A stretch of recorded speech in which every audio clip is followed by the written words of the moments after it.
Chapter 6. Casting the Burden, Impressing the Subconscious.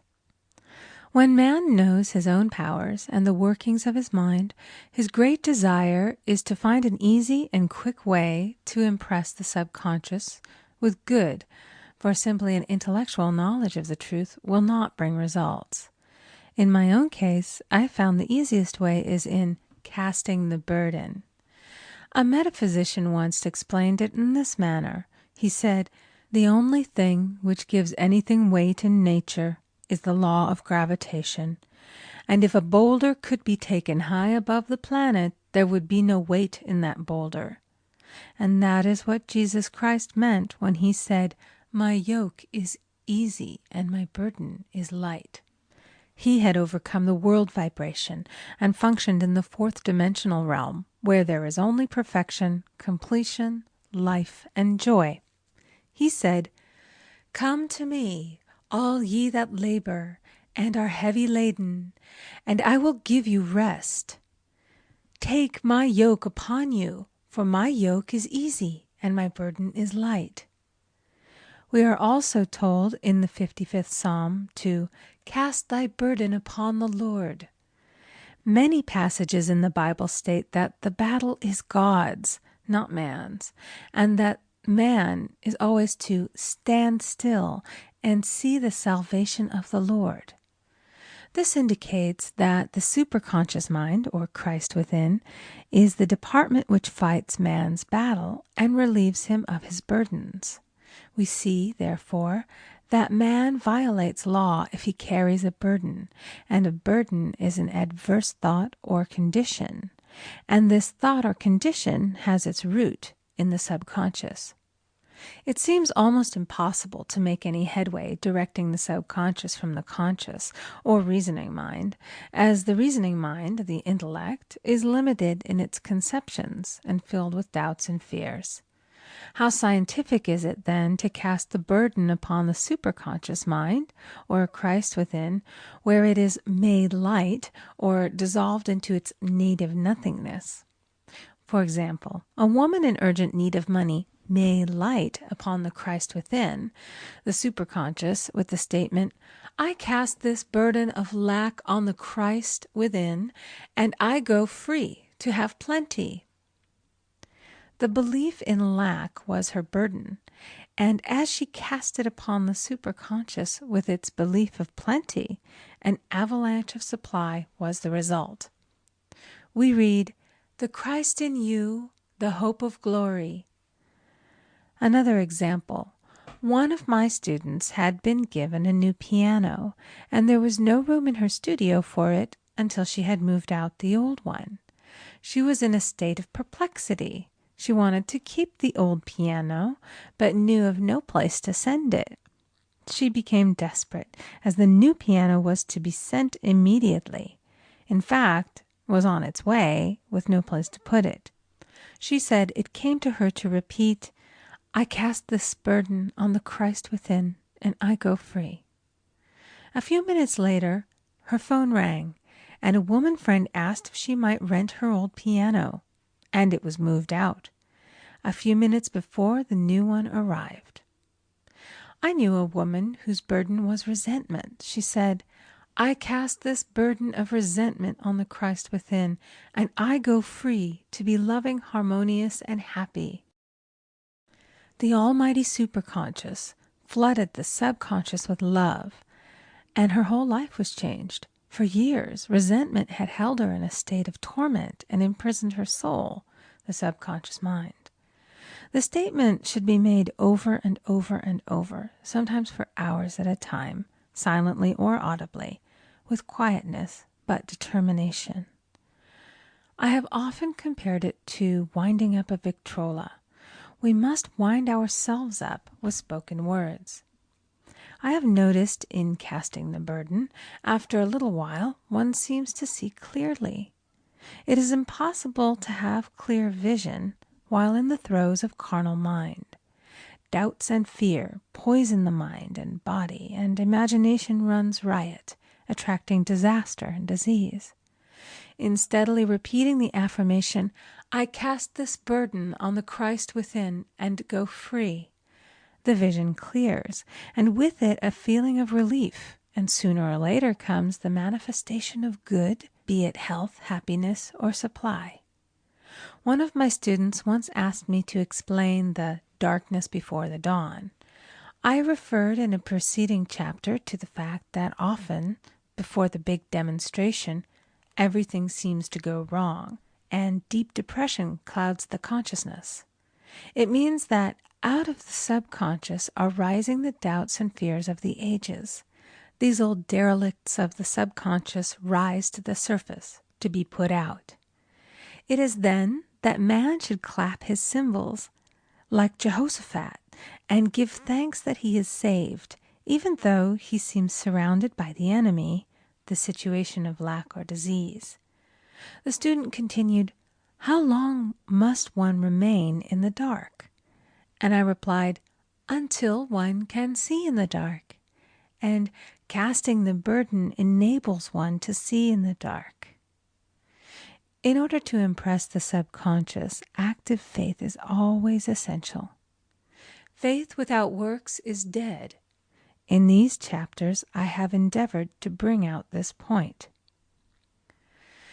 Jesus Christ showed active faith when he commanded the multitude to sit down on the ground before he gave thanks for the loaves and the fishes. I will give another example showing how necessary this step is. In fact, active faith is the bridge over which man passes to his promised land. Through misunderstanding, a woman had been separated from her husband, whom she loved deeply. He refused all offers of reconciliation and would not communicate with her in any way. Coming into the knowledge of spiritual law, she denied the appearance of separation. She made this statement: "There is no separation in divine mind. Therefore, I cannot be separated from the love and companionship which are mine by divine right." She showed active faith by arranging a place for him at the table every day, thereby impressing the subconscious with a picture of his return. Over a year passed, but she never wavered, and one day he walked in. The subconscious is often impressed through music. Music has a fourth-dimensional quality and releases the soul from imprisonment. It makes wonderful things seem possible and easy of accomplishment. I have a friend who uses her Victrola daily for this purpose. It puts her in perfect harmony and releases the imagination.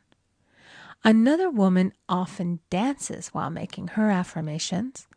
The rhythm and harmony of music and motion carry her words forth with tremendous power. The student must remember also not to despise the day of small things.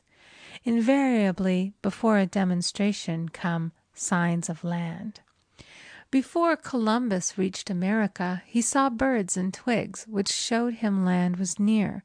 So it is with a demonstration, but often the student mistakes it for the demonstration itself and is disappointed.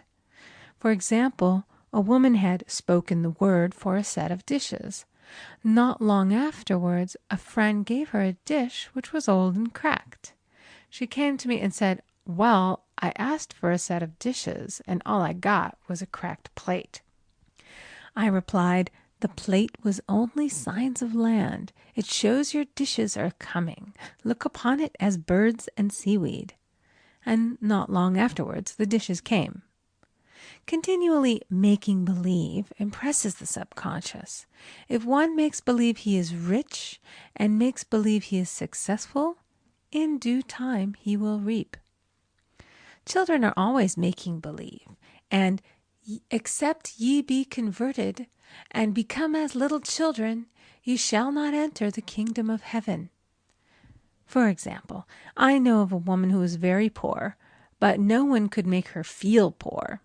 She earned a small amount of money from rich friends who constantly reminded her of her poverty and to be careful and saving.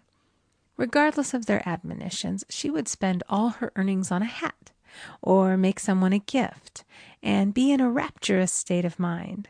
Her thoughts were always centered on beautiful clothes and rings and things, but without envying others. She lived in the world of the wondrous, and only riches seemed real to her. Before long, she married a rich man, and the rings and things became visible. I do not know whether the man was the divine selection, but opulence had to manifest in her life, as she had imaged only opulence. There is no peace or happiness for man until he has erased all fear from the subconscious. Fear is misdirected energy and must be redirected or transmuted into faith. Jesus Christ said, "Why are ye fearful, O ye of little faith? All things are possible to him that believeth." I am asked so often by my students, "How can I get rid of fear?" I replied, by walking up to the thing you are afraid of. The lion takes its fierceness from your fear. Walk up to the lion, and he will disappear. Run away, and he runs after you.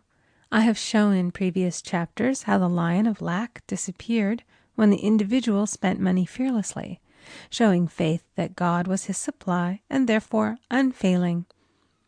Many of my students have come out of the bondage of poverty and are now bountifully supplied through losing all fear of letting money go out. The subconscious is impressed with the truth that God is the giver and the gift. Therefore, as one is one with the giver, he is one with the gift. A splendid statement is, "I now thank God the giver for God the gift." Man has so long separated himself from his good and his supply, through thoughts of separation and lack, that sometimes it takes dynamite to dislodge these false ideas from the subconscious, and the dynamite is a big situation. We see in the foregoing illustration how the individual was freed from his bondage by showing fearlessness. Man should watch himself hourly to detect if his motive for action is fear or faith. "Choose ye this day whom we shall serve," fear or faith. Perhaps one's fear is of personality. Then do not avoid the people feared. Be willing to meet them cheerfully, and they will either prove golden links in the chain of one's good, or disappear harmoniously from one's pathway. Perhaps one's fear is of disease or germs. Then one should be fearless and undisturbed in a germ-laden situation, and he would be immune. One can only contract germs while vibrating at the same rate as the germ, and fear drags men down to the level of the germ. Of course, the disease-laden germ is the product of carnal mind, as all thought must objectify. Germs do not exist in the superconscious or divine mind, therefore are the products of man's vain imagination. In the twinkling of an eye, man's release will come when he realizes there is no power in evil. The material world will fade away, and the fourth dimensional world, the world of the wondrous, will swing into manifestation. "And I saw a new heaven and a new earth, and there shall be no more death, neither sorrow nor crying, neither shall there be any more pain, for the former things are passed away." End of chapter 6. Recording by Amy Conger.